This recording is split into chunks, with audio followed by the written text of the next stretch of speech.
Mesdames, Messieurs, chers compatriotes, toutes celles de ceux qui me font l'honneur de suivre les actions SOS Cameroun Solidarité par ma voix, je vous dirai jamais assez merci pour ce que vous nous apportez au quotidien. Sans vous, nous ne sommes rien, nous ne ferons jamais rien. C'est pour cela que je ne manque aucune occasion, ici comme ailleurs, pour vous renouveler nos remerciements. Je vous parle en souriant ce matin parce que il y a un événement qui me rassure depuis 3 jours. En fait, ça m'a toujours rassuré depuis très longtemps, mais je suis plus content aujourd'hui parce que c'est un élément de plus pour que je puisse m'adresser à mes jeunes frères et mes jeunes sœurs, parfois même mes parents qui sont plus âgés que moi.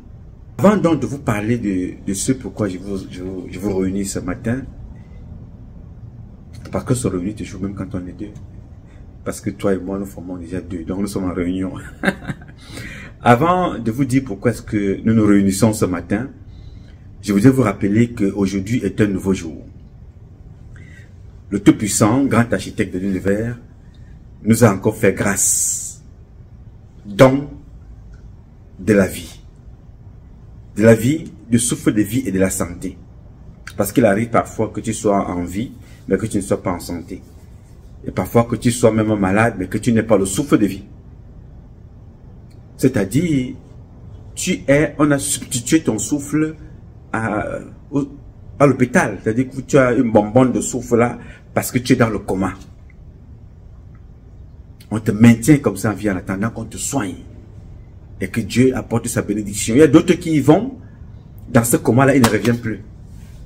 Il y a d'autres qui y vont en attendant qu'on les traite, ils ressortent de là. Dieu a redonné sa grâce. Donc moi, je suis en parfaite santé ce matin. Je le souffle. Je peux vous parler. Donc j'ai la vie. Je suis en santé. Et j'ai le souffle de vie. Alors, le Tout-Puissant, grand architecte de l'univers, a donc voulu que nous soyons en vie ce jour. Nous sommes heureux. Et nous ne lui dirons jamais assez merci pour ce qu'il nous apporte au quotidien. Sans lui, nous ne sommes rien et nous ne serons jamais rien.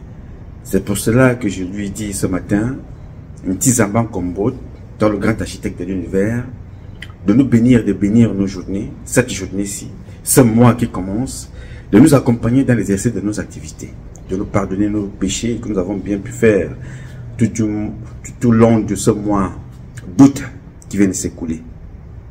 Pardonne nos péchés. Pardonne-nous pour le mal que nous avons fait de façon inconsciente ou consciente à pas mal de nos semblables qui sont tes créatures. Je te prie, Ntizama, de pardonner à toutes celles de ceux qui m'ont fait mal et de me pardonner pour le mal que j'ai pu faire aux autres, sans me rendre compte. Mais je travaille tous les jours pour ne pas commettre les mêmes erreurs, les mêmes mots, pour faire la peine à mes semblables. Et je demanderai donc à Ntizama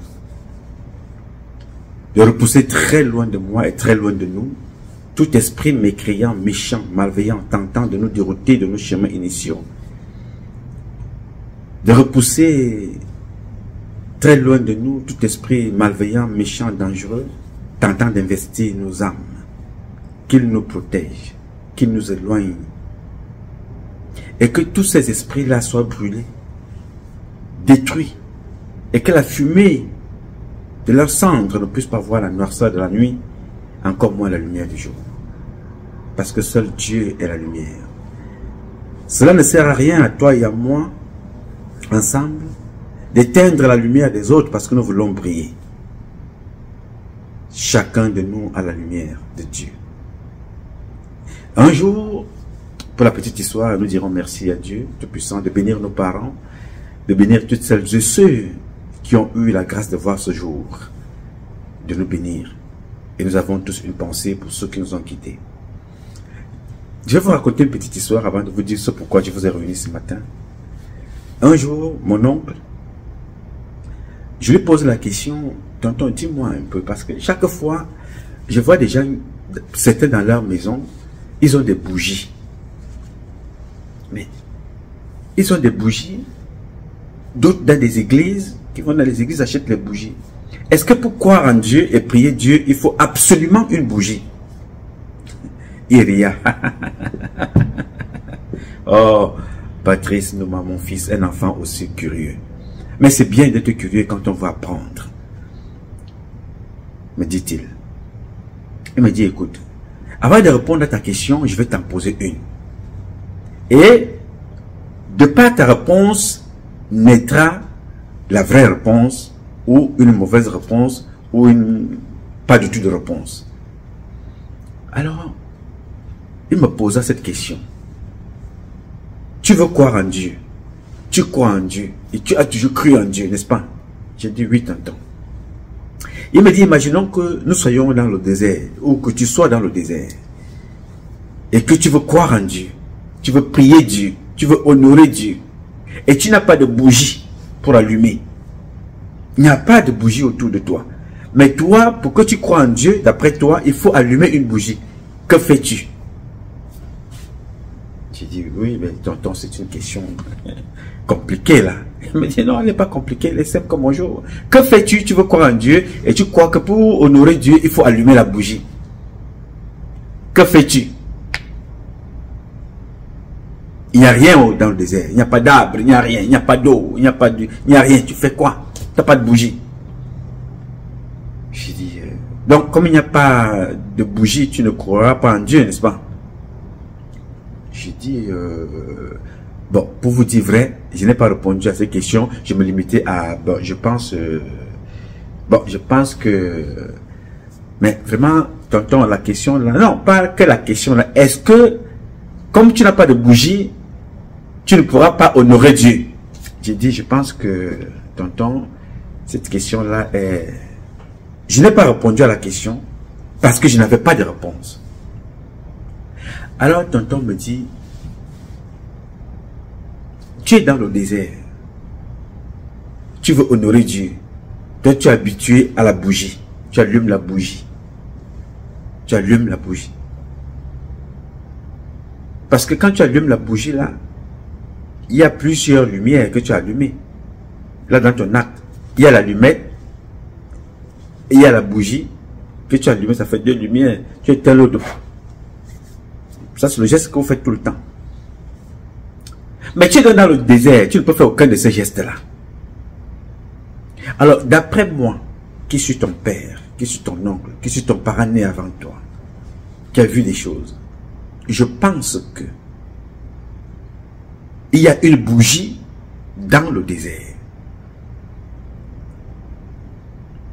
Et tu as cette bougie-là. Et pour allumer cette bougie que tu as avec toi dans le désert, il faut que tu aies la foi. Et cette bougie-là, dès que tu l'as, tu vas l'allumer. Et pour allumer cette bougie, il faut illuminer ton cœur. Elle est là, dedans, dans ton cœur. C'est la bougie qui éclaire, qui illumine. Partout où que tu sois, que tu seras. Partout où tu seras, il faudra éclairer cette bougie-là. Elle est là dans ton cœur. Elle n'est pas ailleurs. Alors que tu sois dans le désert, que tu sois dans l'eau, que tu sois dans le noir, dans la lumière, c'est cette lumière-là que tu dois allumer partout pour éclairer le monde, pour éclairer ta vie, pour illuminer ta vie, ton environnement. C'est cette bougie-là qu'il faut allumer. Alors que tu sois dans le désert, que tu sois dans la forêt, que tu sois dans l'eau, en mer, ou dans l'air, dans les cieux, ou sur terre, c'est cette bougie-là qu'il faudra allumer. La bonté, le bonheur, la joie de vivre, l'amour du prochain. Et tu seras heureux constamment. Et tu seras toujours avec Dieu et Dieu sera toujours avec toi. Quel que soit le lieu où tu te retrouveras, que tu sois dans le désert, que tu sois en Afrique, aux États-Unis, que tu sois en France, que tu sois en Russie, que tu sois en Chine, partout. La lumière, c'est là-dedans. Et à l'intérieur, là, ça n'a pas un nom particulier. Le cœur là que tu as, c'est le cœur que j'ai, c'est le cœur que tous les humains ont. Un cœur. Mais on ajoute un truc qui va avec. Il a un bon cœur. Il a un mauvais cœur. Il a un bon cœur et il a un mauvais cœur. On ne dit pas qu'il a une bonne bougie qui éclaire bien, il a une mauvaise bougie. Il a un bon cœur ou il a un mauvais cœur. Donc il faut que tu penses à ça. Tout le temps. Et j'ai donc noté ça. J'ai donc noté ça. Et je partage avec vous ce message de mon oncle. Il s'appelait Paul-Étienne Vendor. Un homme d'une sagesse. You know. Et je partage donc cela avec vous. Pourquoi je vous parle de ça aujourd'hui?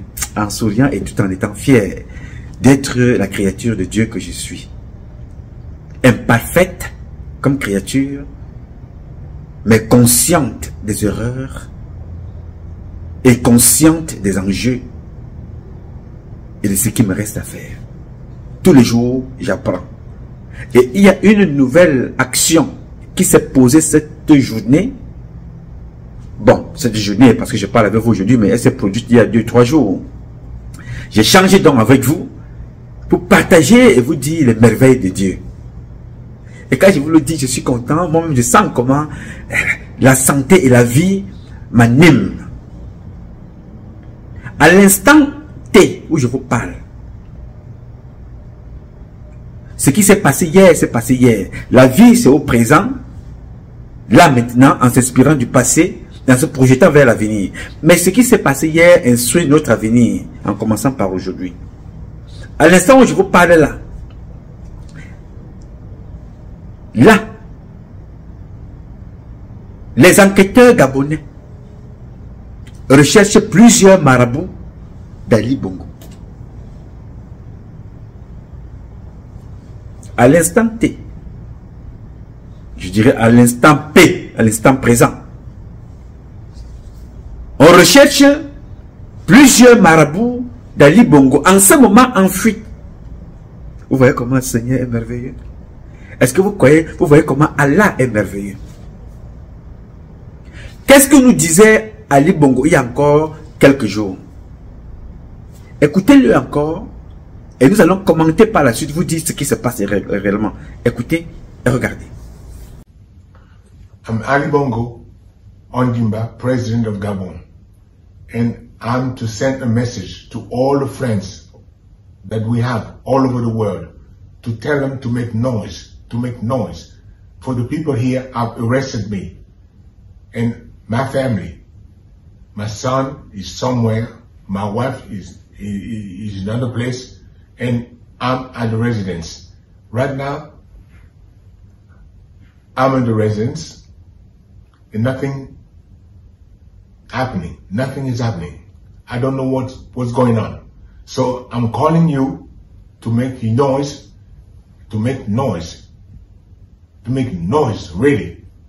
I'm thanking you. Thank you. Bien. Vous avez donc écouté Make Noise. Relais. Make Noise. Il est fait le bruit vraiment. Faites vraiment le bruit. Là, ce monsieur qui ne croyait ni au Dieu des musulmans, ni au Dieu des chrétiens. Parce que si tu croyais en Dieu, tu ne pouvais pas poser autant d'actes. Tu ne peux pas croire en Dieu et croire au diable en même temps. Non, Dieu ne partage pas. Dieu est un esprit jaloux. Non. Tu ne peux pas servir Dieu et le diable en même temps. Et c'est ce que Ali Bongo a passé son temps à faire. Maintenant, il vient le jour demander qu'on fasse des bruits. Mais pourquoi il n'a pas attendu la nuit, là où il partisait avec ses démons, pour leur dire allez faire des bruits? Vous voyez comment Satan vous trompe? Il a été trompé. Pourquoi? Alors, pas du gain. Voilà quelqu'un qui avait tout. Un président qui a la matière la plus importante qu'aucun être humain, aucun démon, aucun Satan ne peut te donner. Ce n'est que Dieu qui donne. Et sans souffle, tu ne peux rien. Vous avez vu? Sans souffle, tu ne peux rien. Mais il a le souffle. Et il n'est pas en santé. Mais il était président. Mais il partisait avec le diable. au lieu d'honorer celui-là qui lui a donné le souffle de vie. Vous voyez l'égoïsme des gens. Je dis bien, je vous ai parlé tout à l'heure, la santé, le souffle, la santé, le souffle et la vie. Ali Bongo avait les deux. Le souffle et la vie, mais il n'avait pas la santé. Mais il commandait des millions de Gabonais. Mais jusque-là, il partisait avec Satan. Ok. Maintenant, parce que ce que je vous dis là, à l'air comme ça, en l'air, mais ça a des conséquences très graves dans la communauté gabonaise. Comme dans la communauté camerounaise. Parce que Bongo a fait couler beaucoup de sang. Il n'est pas seul. Il a fait couler beaucoup de sang. On a tué beaucoup de gens pour des pratiques sataniques au Gabon. Je vous dis que le Gabon, la Guinée équatoriale et le Cameroun sont les pays à eux seuls qui concentrent les plus gros crimes de l'humanité dans ce monde-ci. De par la pauvreté qu'ils engendrent, de par le satanisme, par des pratiques sataniques, par la vente des organes humains, le Gabon, le Cameroun et la Guinée équatoriale sont deux pays qui régulent ces mots-là.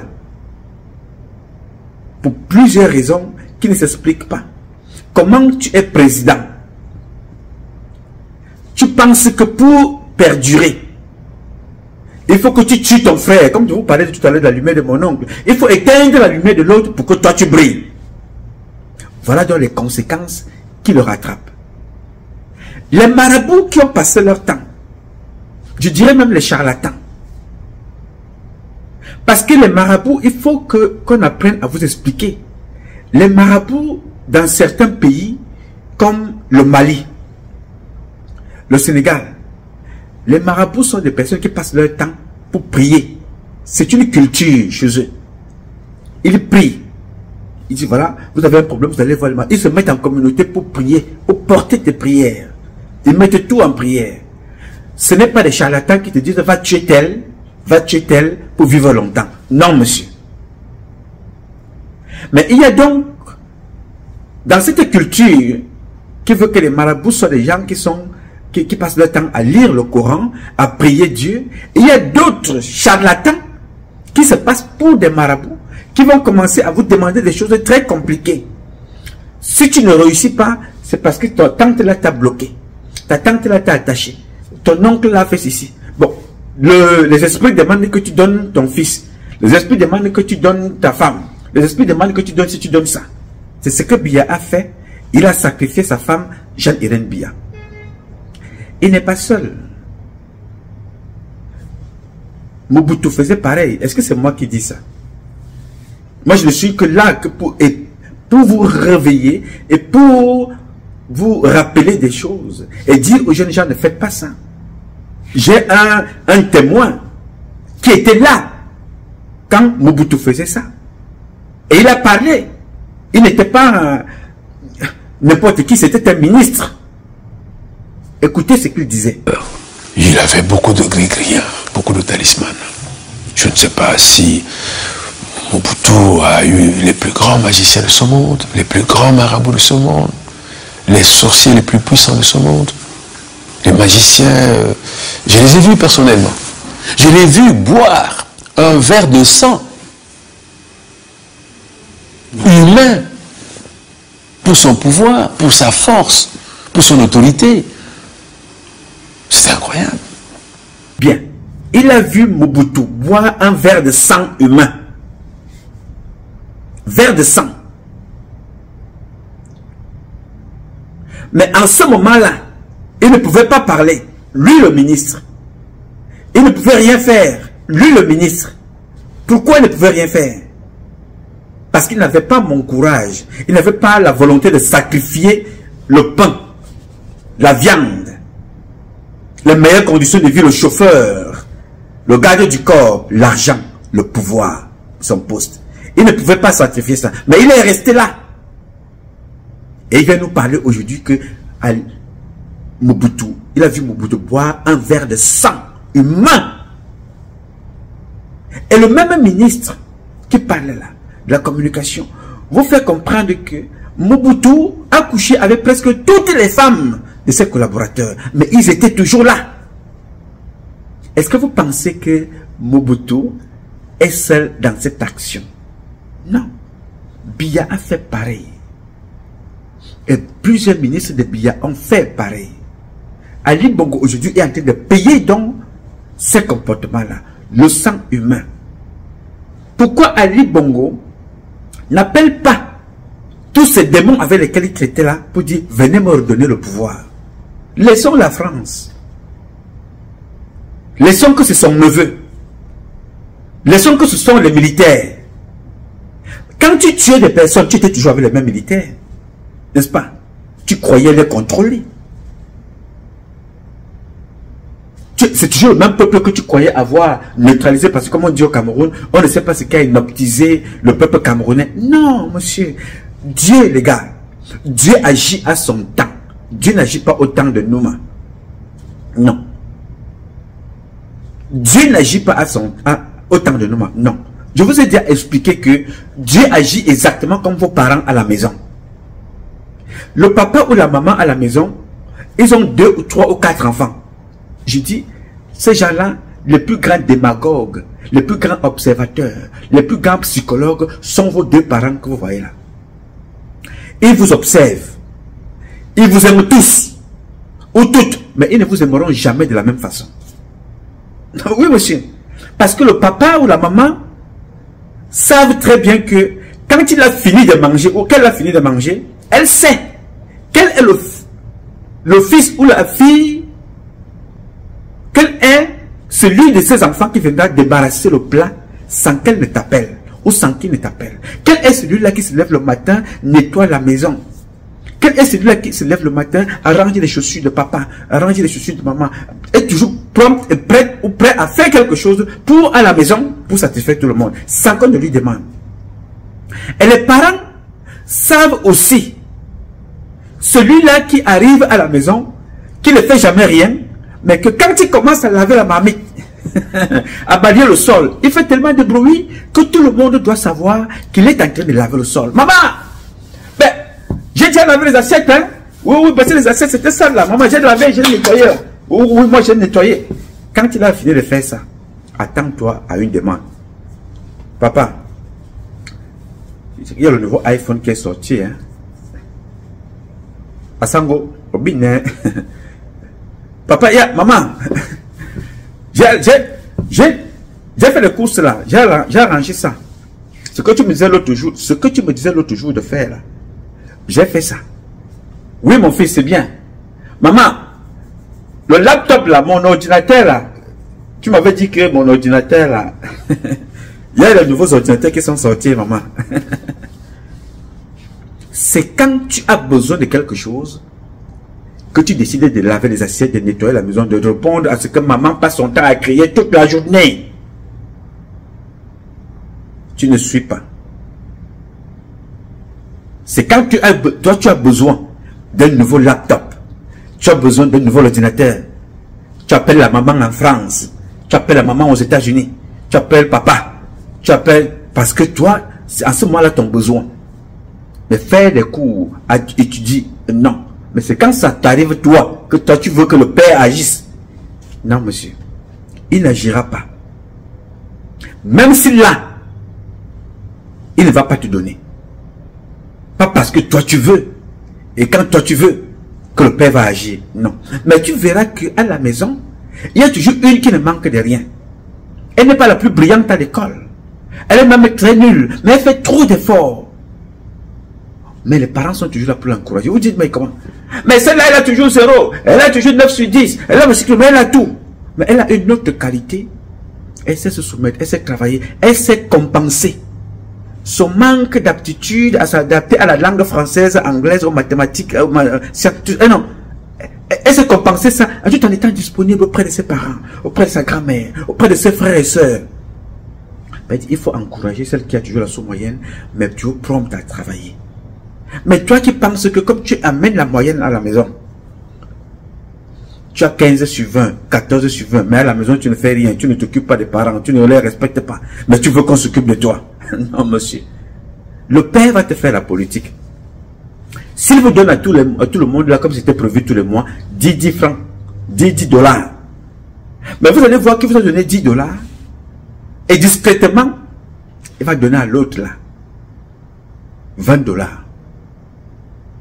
Et chaque fois que l'autre demandera quelque chose, même quand il ne demande pas ou qu'elle ne demande pas, on lui donne toujours parce que c'est le dévouement, le respect, la fidélité, tout ça aux parents. Dieu agit exactement pareil. N'attends pas quand tu as des problèmes, tu vas te mettre à genoux. Aujourd'hui, je gêne. Je gêne aujourd'hui parce que vraiment mes affaires ne marchent pas. Je me mettre à genoux. Je prie Dieu. Mais quand les affaires marchaient hier, tu ne savais pas que Dieu existe. Quand les autres te disent, non, on va à la mosquée. On va à l'église, on va prier. Ah, dis non, allez. Moi, j'ai un rendez-vous avec Ngacha.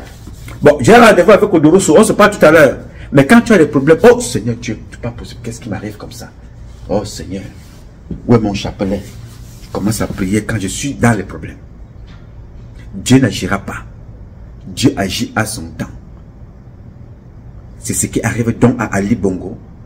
Dieu n'agira pas parce qu'il n'a jamais été là pour Dieu. Mais Dieu a été là pour lui depuis la naissance. Il lui a donné le souffle de vie. Il devient président aujourd'hui. Il s'entoure de charlatans. Tue ses propres frères. Éteins les lumières de ses frères pour que la sienne soit allumée. Et toute lumière qui est allumée parce que tu as éteint celle des autres ne durera pas exactement comme le feu de paille. Tac, tu as lu, tu as fait ça s'éteint. C'est comme ça. Aujourd'hui, le même Ali Bongo s'assoit, il appelle les gens qu'il n'avait jamais vus. Il dit, tous les amis que nous avons partout dans le monde entier, faites des bruits. Il m'appelle, moi, Nouma. Mais dans son pays, le Gabon, il y a des enfants, des jeunes Gabonais, activistes, journalistes, hommes politiques de l'opposition, qui ont passé toute leur vie à faire des bruits, à parler à Ali Bongo. Et ici, dans ce village, les enfants n'ont pas d'hôpitaux. On trouve 4 milliards à la maison. 4 milliards. 4 milliards. 11 milliards. On trouve 4 milliards, 18 millions. 118 millions. On trouve dans des maisons. Les gens font des besoins dans des seaux, dans des hôpitaux pour aller verser quelque part. Je ne sais pas si vous comprenez la gravité du truc. Il vient dire, nos amis qui sont all over, partout dans le monde. Pourtant, les Gabonais ont passé leur temps à lui parler, à faire des bruits, à manifester. Mais qu'est-ce qu'ils faisaient? On les matait. Souvenez-vous, l'homme qui avait bombardé, fait tirer sur les gens dans le QG de Jean Ping. Un autre monsieur, vraiment, pour moi, qui ne représente absolument rien. Jean Ping, que vous voyez là, un homme très prétentieux, orgueilleux. Je l'ai rencontré, moi, Jean Ping. Oui, monsieur. Dieu sait comment il fait ces choses. Les gens comme ça, il faut les mettre de côté. Mais, Ali Bongo est allé tuer les gens chez lui. Parce que c'est ce que le démon vous demande. Verser le sang. Parce que lui, il vit avec le sang. Le démon n'a rien. Satan n'a rien qui lui appartient. Tout ce que nous avons sur cette terre appartient à un seul esprit. Divin. Dieu est tout seul. Dieu est tout seul. Donc si toi, tu passes ton temps à aller demander des choses au démon, qu'est-ce que tu peux bien aller demander au diable, au bel pouvoir, au bel ennemi?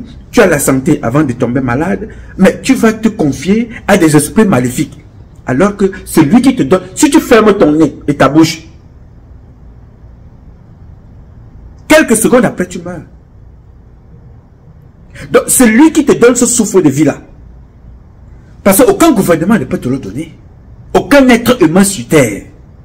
Alors si Satan, que tu as passé ton temps à honorer, à glorifier, avait la capacité de te donner le souffle de vie, il n'aurait pas besoin de toi.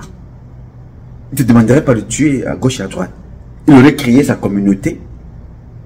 Comme quand tu as besoin de manger le manioc, qu'est-ce que tu fais? Tu vas planter, tu vas semer, après tu vas récolter. N'est-ce pas? Donc si Satan avait la possibilité, il allait lui-même créer là où il peut avoir ses dépôts de sang.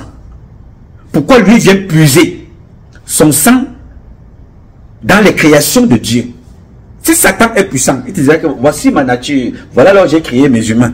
Pourquoi il te demandera toujours, va tuer ta mère vient d'où? De Dieu. Va tuer ton père vient d'où? De Dieu. va tuer ta fille, ton fils. Ils viennent d'où? D'une relation de toi et ton épouse. Bénédiction de Dieu, l'enfant naît. Satan te dit, tue-le et donne-moi le sang. Le voilà aujourd'hui, il vient s'asseoir, il appelle la communauté. Et quand il avait l'argent, il avait le pouvoir, cette communauté n'existait pas. Demande l'audience à ce ministre-là, pour leur dire ce que tu as leur dire. Personne ne te reçoit.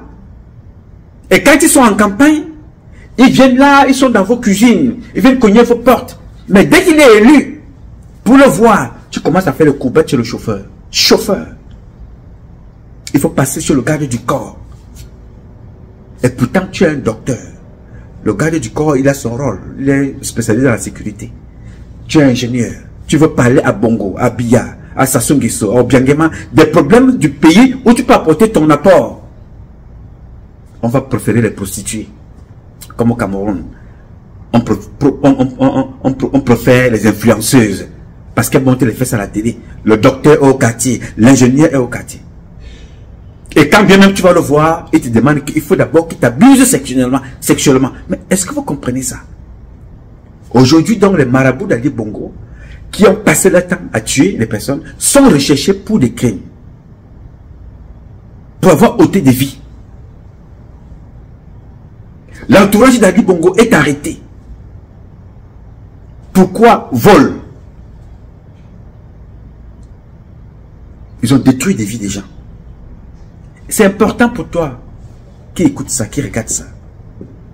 Tu me regardes, n'est-ce pas? Ali Bongo est venu au pouvoir, j'étais ici. Son père était au pouvoir, j'étais en France. N'est-ce pas? Ils sont tous morts. L'autre est mort professionnellement, l'autre est mort physiquement, l'autre pleure. Mais je suis toujours en vie. Moi qui n'ai pas de milliards, moi qui n'ai pas de millions. Je suis en vie, je souris avec vous et je n'ai qu'une seule personne. Dieu tout seul. Et je vous ai dit que nous allons les enterrer tous. Une nouvelle génération d'Africains naîtra. Et nous allons vous confier une Afrique riche de ses valeurs. Pas riche du sol. Parce que Dieu, ce n'est pas notre terre. C'est la terre de Dieu. Riche des valeurs que nous allons transmettre parce que légués par les ancêtres. Donc vous les transmettre. Et nous partirons tête haute. C'est tout ça. Voilà donc Ali Bongo. Voilà sa femme qui dansait encore là au meeting. Elle dansait au meeting, tout le monde l'a vu danser, n'est-ce pas? Là voilà aujourd'hui, bon c'est vrai qu'on ne lui fera rien. Les accords entre elle est marocaine, française, les accords entre la France et tout ça, ce serait un petit cinéma, elle va repartir. Mais ce n'est pas la libération qui m'intéresse, c'est l'humiliation. Comment faites-vous pour en arriver là? Ali Bongo vient s'asseoir, pleure devant les gens. Make noise. Make noise. Va réunir tes marabouts, tu leur demandes de faire des noises. Va réunir les ministres à qui tu donnais de l'argent, les lobbies à qui tu donnais de l'argent, pour te demander de faire les noises. Quand les enfants de la République du Gabon se sont assis pour te faire comprendre que, excellence, voici comment ils vont faire pour développer ce pays. Tu as passé ton temps à les faire arrêter, à les emprisonner. Aujourd'hui, tu demandes de faire le bruit. Faites le bruit à qui? Qui va faire le bruit pour toi? Personne. La même chose au Cameroun. Ils sont nombreux que nous allons pourchasser. Et je vous ai dit ça l'autre jour. D'ici la fin d'année, vous allez entendre combien de morts au Cameroun. Vous avez suivi aujourd'hui. D'autres sont morts, d'autres même morts avec sa femme au même moment. Ils vont tous partir. Nous serons toujours en vie. Pas par la force des armes, pas par la force des muscles, mais par la volonté de Dieu, parce qu'il sait ce que nous faisons, ce que nous voulons. Il sait ce que nous pensons, au-delà de ce que nous disons. Dieu sait, avant même que tu n'ouvres la bouche, il sait. Toi, tu m'as posé une question, Lambert. Il faut que je te donne la réponse tout de suite. Tu sais, toi qui lis les livres saints, très peu de temps, le Fils de l'homme priait avec les autres. Il se détachait toujours pour aller prier. Tu n'es pas le Fils de l'homme, je ne suis pas le Fils de l'homme. Nous sommes les enfants des créatures de Dieu. La meilleure prière dont tu es sûr qu'il n'y a que toi qui parle, et qui parle à Dieu se manifeste sans ouvrir la bouche. Si je dis par exemple, Nti Zamba Nkombot, maître de l'univers, toi le créateur de la terre et du ciel, toi le saint des saints, toi qui as fait de moi ce que je suis, toi qui sais ce que j'ai été et ce que je serai. Tu as compris ça, n'est-ce pas? Si je demande à quelqu'un d'autre de répéter la même chose et d'aller dire à Odurusu ce que Nouma a dit, Nti Zamba Nkombot, il va aller dire, mais il ne va jamais redire ce que j'ai dit exactement. Jamais. Tu ne peux pas répéter la même phrase intégrale que celle que tu as pensée et tu as demandé à l'autre d'aller transmettre. Alors, pour éviter que ta pensée, ta prière soit volée et déformée auprès de Dieu, auprès d'Allah, parce qu'il y a des gens qui portent des mauvaises prières, vont déformer. Tu pries sans ouvrir la bouche. Ce que je viens de dire là, tu peux le dire sans ouvrir ta bouche. Parce que le seul grand mystère, l'un des seuls grands mystères que Dieu a caché en nous, c'est de ne pas savoir ce que pense l'autre de l'autre. Si jamais il ne le dit pas. Parfois tu dis des choses, mais ce n'est pas ce que tu penses. Mais la seule personne qui sait ta pensée, c'est Dieu seul. Alors si tu veux donc communiquer avec lui sans que l'autre ne le pense, sans que l'autre devine, parle dans ton cœur. Ce que je viens de dire là, tu peux le dire sans ouvrir ta bouche. Tu vois les gens assis quelque part, assis comme ça. On te dit qu'il est en train de méditer. Tu vois seulement la tête qui bouge. Et parle dans son intérieur. C'est pour ça qu'il y a une phrase dont les intellectuels utilisent souvent. L'abondance de l'esprit fait parler la langue. Donc tu peux aussi parler à l'intérieur de ton corps. Tu parles. Tu pries. Tu t'exprimes dans ton corps. Et c'est très difficile. Il faut de temps en temps souffler. Tu recommences. Tout ce que tu as envie de dire, tu le dis de l'intérieur. C'est très difficile cet exercice. Essaye ça, tu me diras. Toute une prière. Tu ne pourras pas tenir. Commence à prier comme ça. 2-3 minutes. Tu contrôles. Ça te permet en même temps de contrôler ton souffle. Tu t'en pries à l'intérieur. Tu contrôles ton souffle. À l'intérieur. Tu parles. Tu parles. Tu parles. Tu vas t'habituer. Et tu peux prier comme ça partout. À n'importe quel moment, dans n'importe quel milieu, tu peux te retrouver en train de prier. Parce que la prière n'est pas seulement expressive. Tu te mets à genoux publiquement, tu commences à prier, ou bien tu te couches publiquement. Non, tu peux prier dans toutes les positions. Partout où tu te trouves. Tu communiques, tu rentres en communion avec Dieu, partout où tu es.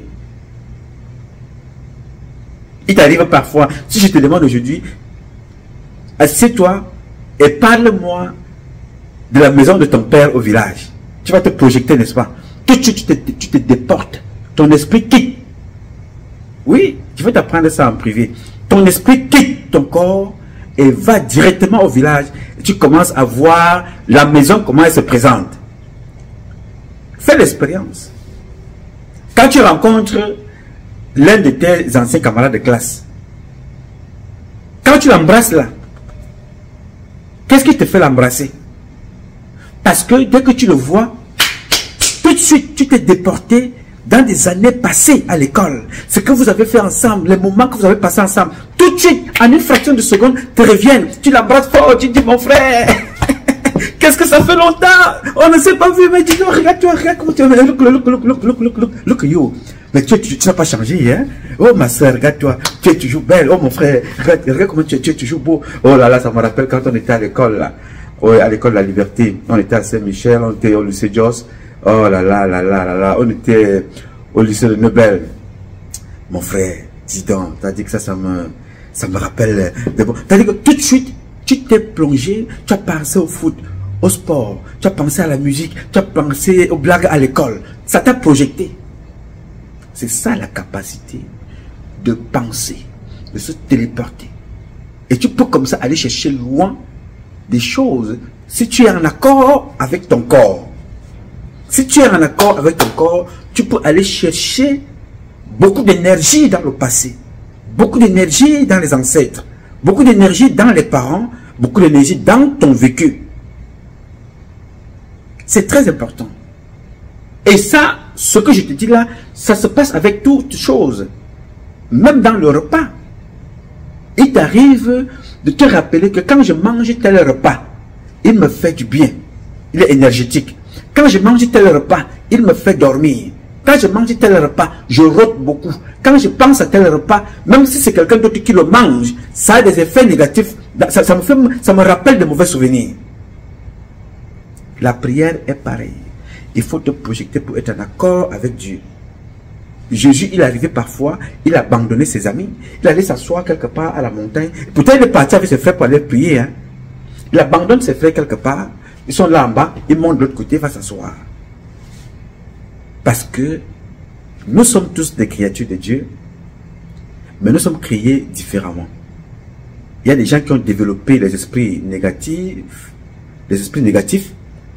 qui peuvent facilement dominer sur les autres et inonder le négatif dans ta vie.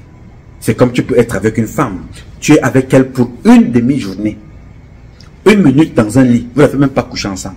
Mais quand tu sors de là, c'est comme si on a pris la terre, le contact, le mazout, le goudron, la nuit, on a versé sur ta vie.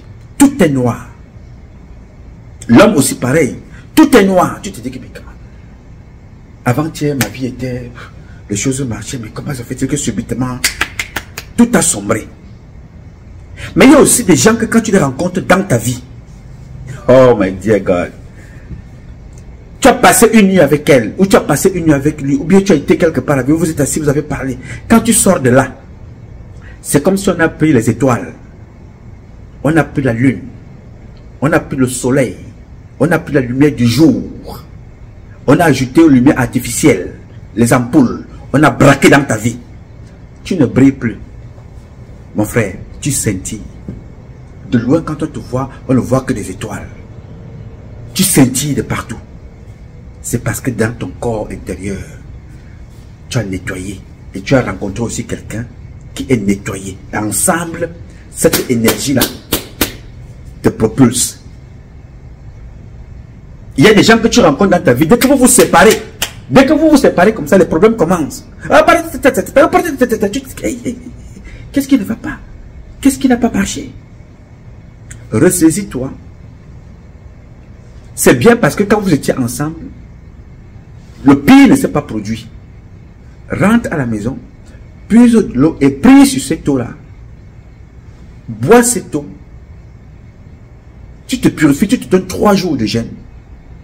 Tu te laves, chaque fois que tu te laves, tu demandes à Dieu de purifier ton corps. Et que tu te débarrasses de ce jour-là. Et que tu demandes à Dieu sincèrement de repousser loin de toi tout esprit mécréant, méchant, malveillant, tentant d'investir ton âme. C'est important ce que je te dis. Et tu demandes ça sincèrement à Dieu. Parce que tu as constaté que quelque chose n'a pas marché. Ah, Ntizamba Nkombo, Dieu créateur des hommes. Je te prie de repousser loin de moi tout esprit mécréant, méchant, malveillant, tentant de me dérouter de mon chemin initial. Repousse loin de moi tout esprit dangereux, mécréant, méchant, malveillant, tentant d'investir mon âme. Qu'il soit repoussé, loin de moi, détruit et brûlé. Et que la fumée de ses cendres ne puisse pas voir la noirceur de la nuit, encore moins la lumière du jour. Donc, pour que tu en arrives à ce stade-là, il faut être capable de comprendre ton corps. Et de sentir ça. Donc, si tu couches à chaque fille que tu rencontres dans la rue, tu couches avec chaque homme que tu rencontres dans la rue, mon ami, tu ne peux pas avoir la capacité de comprendre qui t'apporte le bonheur et qui t'apporte le malheur. Parce que nous avons tous, en chacun d'entre nous, un côté mal, un côté bon. Mais beaucoup d'entre nous ont passé leur temps à nourrir le côté négatif. Tu attends alors qu'il a pris l'arme, il a tué 2 personnes. Et elle a pris une arme, elle a tué 3 personnes, elle est en prison. Il a tué 4 personnes, il est en prison. Pourquoi tu développes le côté mal? Si tu sens que le danger t'approche, pars. Va te confier à Dieu, tu lui demandes de te contrôler. Demande à Dieu de te donner la force. Si tu es très violent, passe le temps à aller dans les salles de sport. Tu contrôles ton souffle.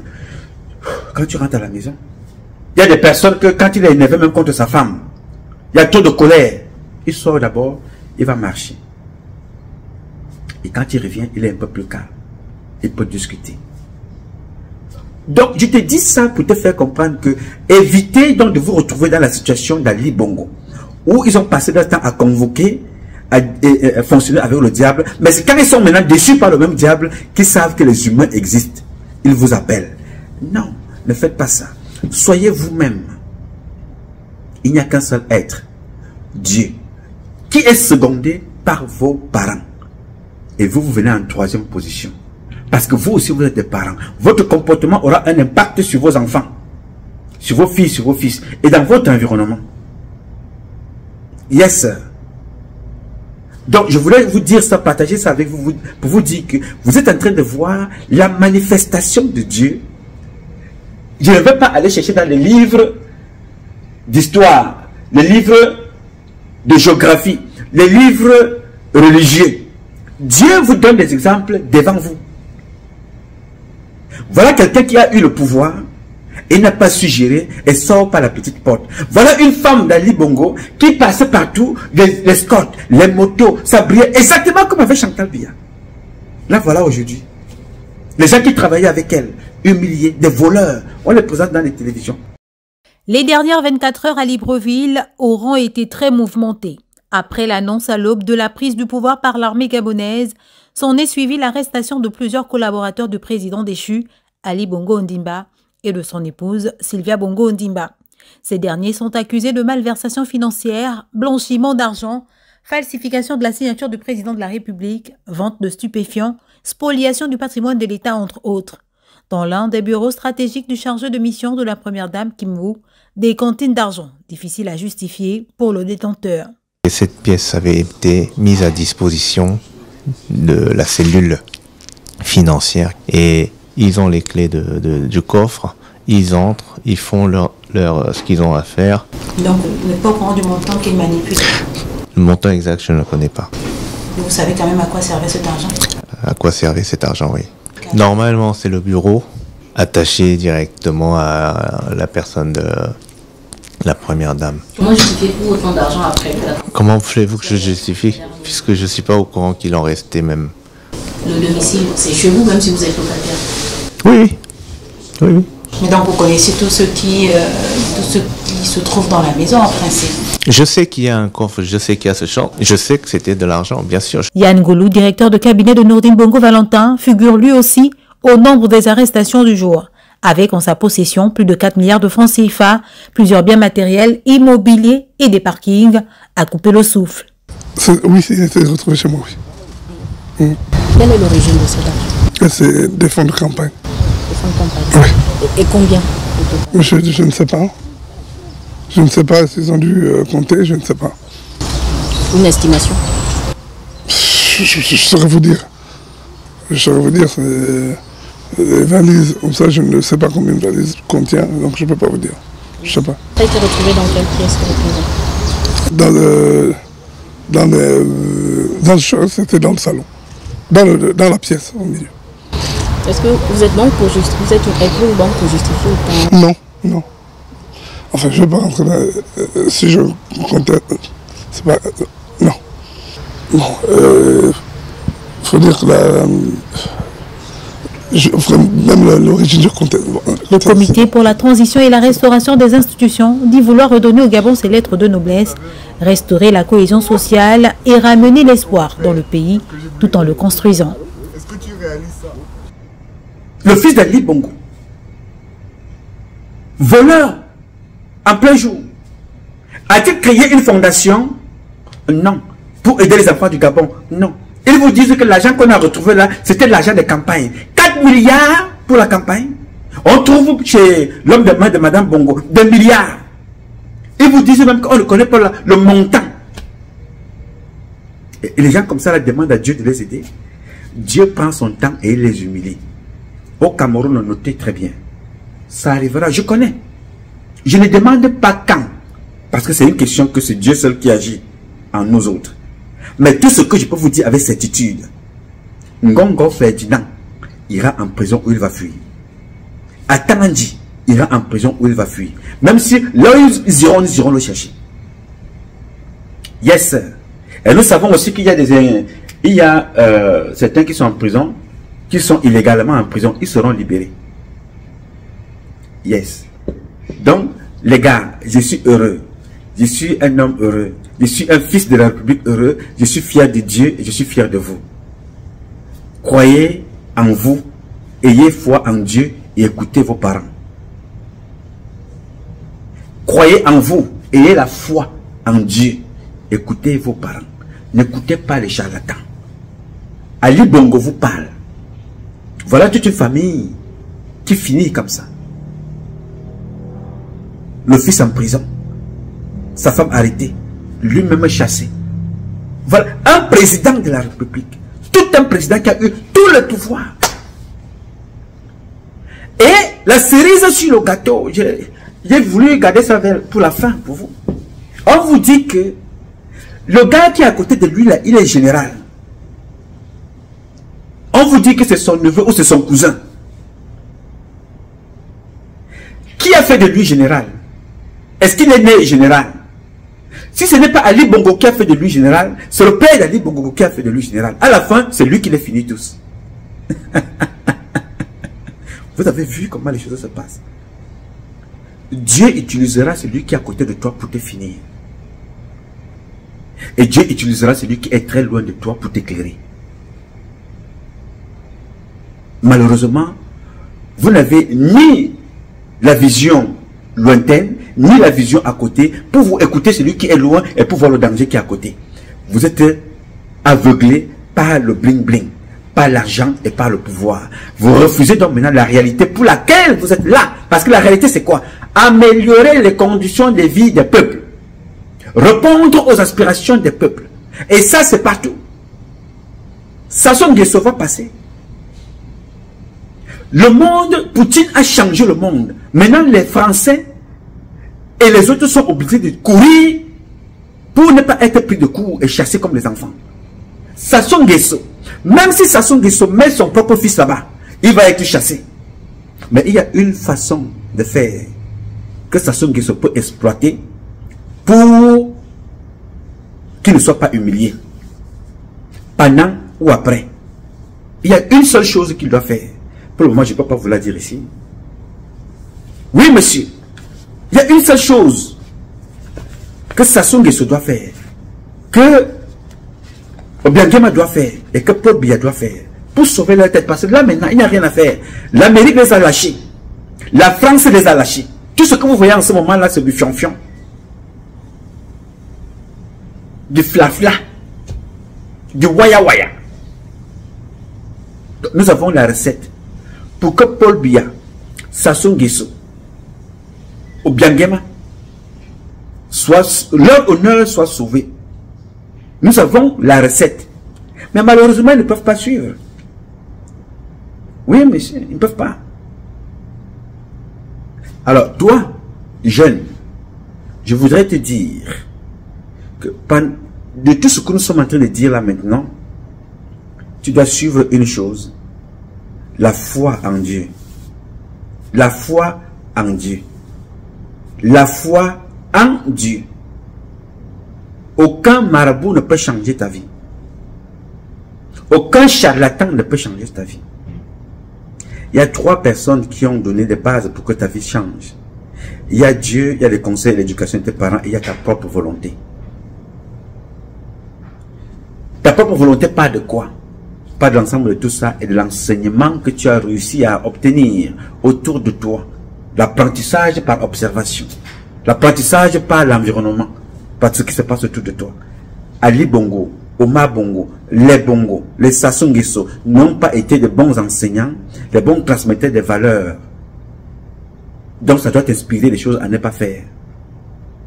Comment peux-tu aujourd'hui solliciter des gens qui peuvent parler à ton nom et alors que tu as des enfants au Gabon qui ont fait que ça, parler à ton nom, faire des bruits pour t'interpeller, tu n'as pas écouté. Vous savez, pour vous qui me suivez là au Gabon, pour vous qui me suivez depuis la Côte d'Ivoire, le Cameroun, le Congo, pour vous qui me découvrez aujourd'hui, vous savez depuis combien de temps je suis dehors? Depuis plus de 30 ans. Je n'ai jamais tué personne. Je suis parti parce que je faisais des bruits pour que Biyabi ne comprenne qu'on est en train de détruire ses enfants. Mais je ne savais pas que j'étais en train de parler comme ça à celui-là même qui détruit ses propres enfants. Donc Biya lui-même et sa femme. Militaire de mon état, Ma préoccupation, c'est laquelle? Ce n'est pas l'argent, je n'ai rien à cirer. C'est la santé, la sécurité des soldats, des citoyens, des hommes et des femmes qui vivent dans mon pays. La sécurité dans la sous-région, la sécurité des humains. C'est ça ma seule mission. Alors, j'ai passé tout mon temps à dire ça à M. Biya, que monsieur le président, voici ce qui se passe.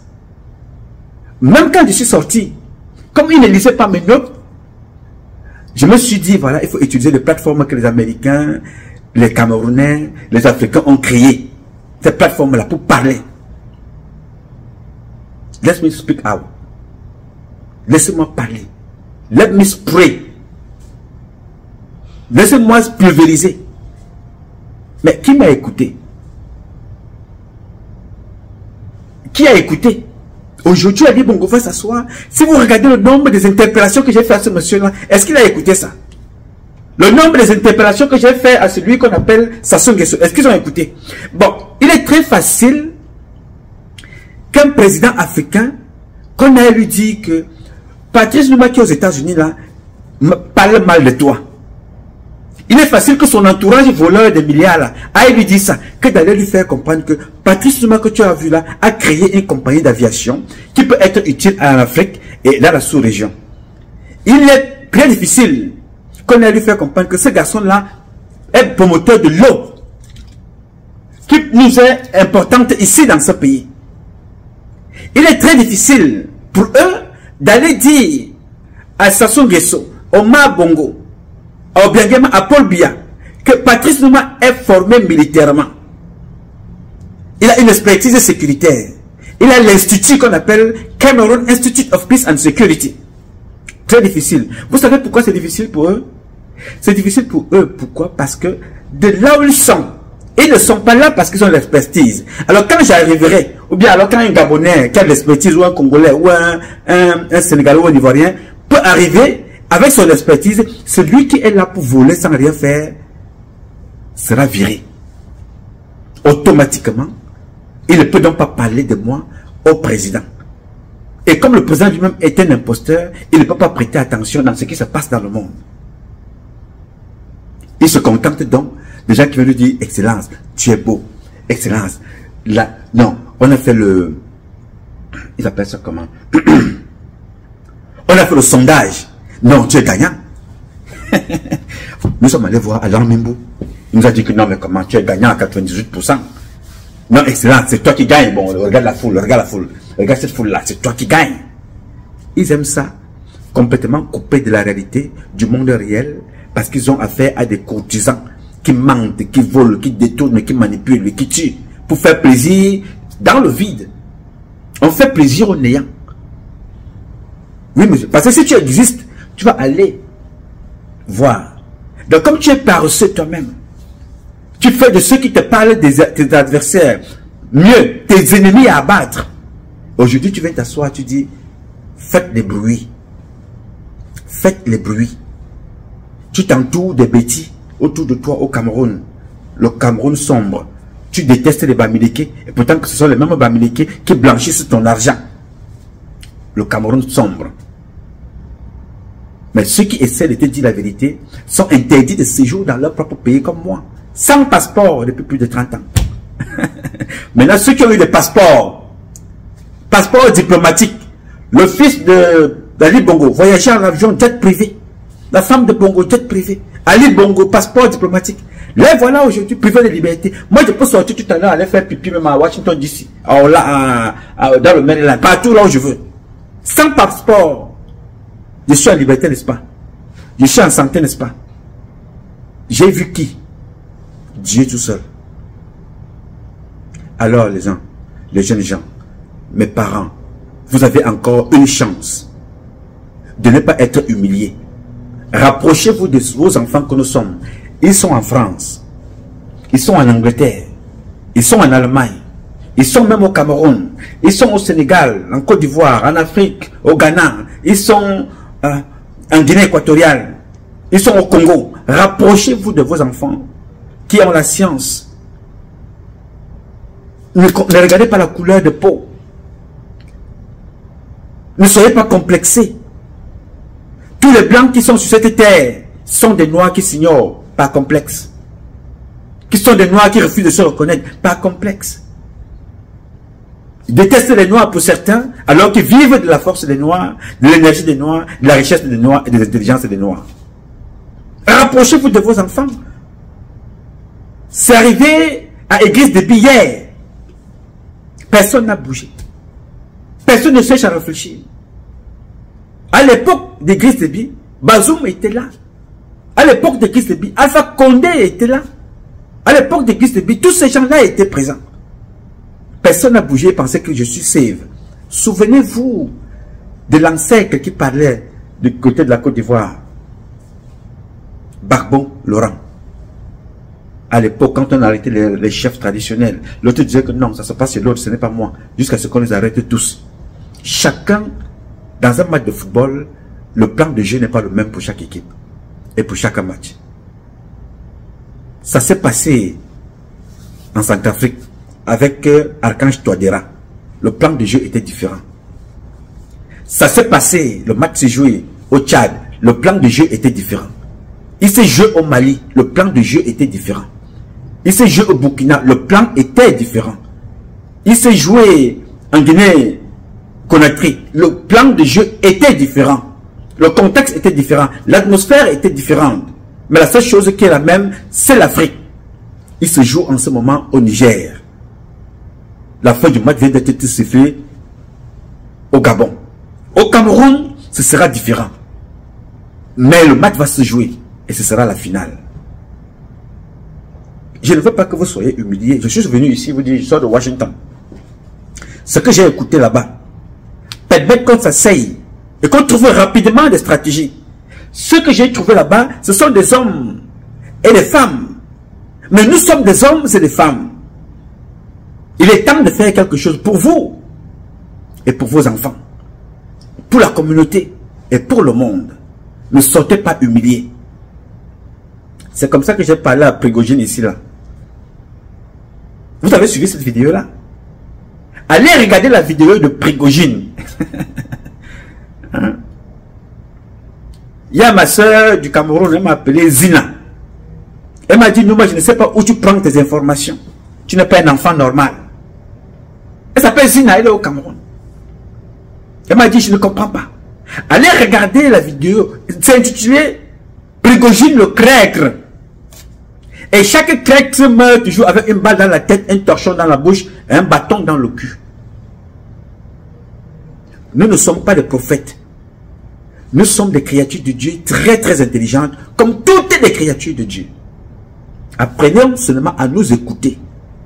Si nous nous écoutons, pensant que mes meilleures conditions de vie doivent être les meilleures conditions de vie de l'autre.